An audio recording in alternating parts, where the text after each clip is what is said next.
Olá, meus alunos, como vocês estão? Espero que estejam muito bem, pois agora iremos começar com a disciplina de História, fazendo aí a revisão para a prova da segunda unidade. Iremos estudar dois assuntos, fazer a revisão deles, a exploração infantil e capitanias hereditárias. Vamos começar primeiro com a exploração infantil. Vocês estão vendo aí a imagem de crianças trabalhando em diversas atividades que não são próprias para elas. Criança não deve trabalhar. E aí no Brasil existia e ainda existe, infelizmente, crianças trabalhando, apesar de alguns governos lutarem contra essa exploração infantil. Vocês estão vendo crianças carregando tijolos, partindo pedras, queimando, né, fazendo nas carvoarias, carvão, cortando cana, enfim. Isso era uma prática antiga, né, que acontecia muito aqui no Brasil, antigamente, quando não existiam esses projetos que existem hoje no Brasil. Graças a eles, muitas crianças não precisam estar mais trabalhando. Elas recebem para poder, as famílias recebem para poder garantir que elas possam estudar e mudar, assim, a sua condição. Mas aí, essa ainda é, infelizmente, uma realidade no nosso Brasil, né? Apesar de todo o esforço, mas ainda existe sim essa dura realidade no Brasil. Essa realidade existia também na época em que os africanos estavam aqui no Brasil, vieram para o Brasil trabalhar nas lavouras. Essa era uma realidade. Quando eles vinham para cá, as suas famílias vinham, elas eram separadas, obviamente, quando chegavam no Brasil, porque cada um era vendido. Era muito raro a família ficar em uma única fazenda, e as crianças eram separadas dos seus pais, das suas mães. Uma verdadeira, né, tristeza. Essas crianças muito pequenas eram separadas, vendidas e separadas dos pais. Mas ao chegar lá nas fazendas, essas crianças elas iriam brincar, se divertir, ser criança? Não, não era essa a realidade. Essas crianças elas iriam trabalhar. Tanto os meninos e as meninas elas tinham funções nas fazendas. E o pior, né? Além de trabalhar, ainda estavam sofrendo pela falta, né? A carência dos seus pais, da sua mãe principalmente. E aí os meninos tinham funções.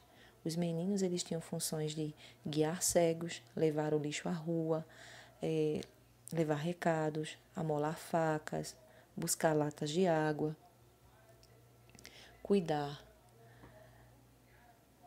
dos cavalos.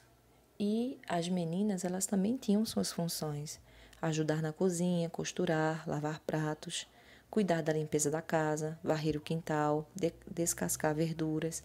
Então, todas essas atividades são muito difíceis para uma criança. Não é para uma criança estar agindo dessa forma. Algumas delas, né, são bem complicadas, porque no descascar verduras, elas podem vir estar se cortando, né? Amolar facas, imagine. Então, era um trabalho bem difícil para aquelas crianças da época, porque além de estarem longe dos seus pais, ainda iam sofrer com a escravidão desde muito pequenos, porque eles iam ser escravos até a assinatura da Lei Áurea, porque aí durou bastante tempo ainda para que isso viesse a acontecer. Mas hoje nós temos aí, atualmente, né? Existe um documento que é chamado a Declaração dos Direitos da Criança, onde se reconhecem muitos direitos e necessidades delas.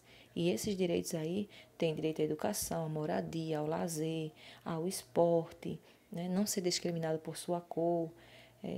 A criança ela tem que ser amada, compreendida. Então, existem muitos direitos que aí nessa declaração estão, onde as crianças elas podem ter os seus direitos garantidos. Então, o nome é Declaração dos Direitos da Criança. Esse é um documento, fora os outros que já existem atualmente.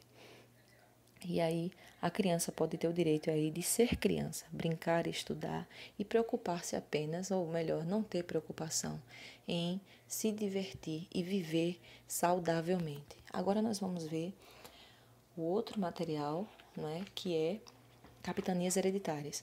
As capitanias hereditárias, elas foram lotes de terras divididos, vocês têm a primeira imagem aí, né, uma parte do Brasil, onde foi dividido os lotes de terra,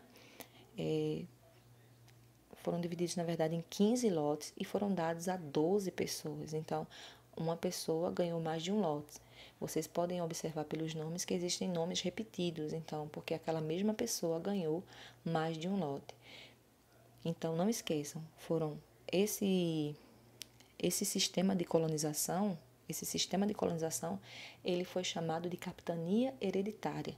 E essa capitania hereditária, ela é chamada dessa forma porque era passada de pai para filho como herança. Esse era o objetivo inicial. Quando aquelas capitanias, né, os pais, eles falecessem, os filhos iriam assumir o controle daquilo ali. Eles tinham direitos e deveres. E aí eles foram divididos em 15 lotes, doados a 12 pessoas. E então, o rei de Portugal, né, quando doava esse lote, ele entregava ao donatário, que era esse o nome das pessoas que possuíam o lote, ao donatário, uma carta. Esse documento era chamado de carta de doação e o foral, perdão. Carta de doação e foral. Esse era o documento entregue ao dono da capitania, que estava aí tomando conta dessa capitania. Obviamente tinham direitos. Os direitos eram cobrar impostos, existir a justiça estabelecida pelo rei, receber parte dos tributos, doar terras para quem quisesse, escravizar indígenas, instalar engenhos. E os deveres eram explorar e defender a capitania, colonizá-la, pagar impostos a Portugal e fazê-la progredir. Então, eles tinham aí regras a ser cumpridas.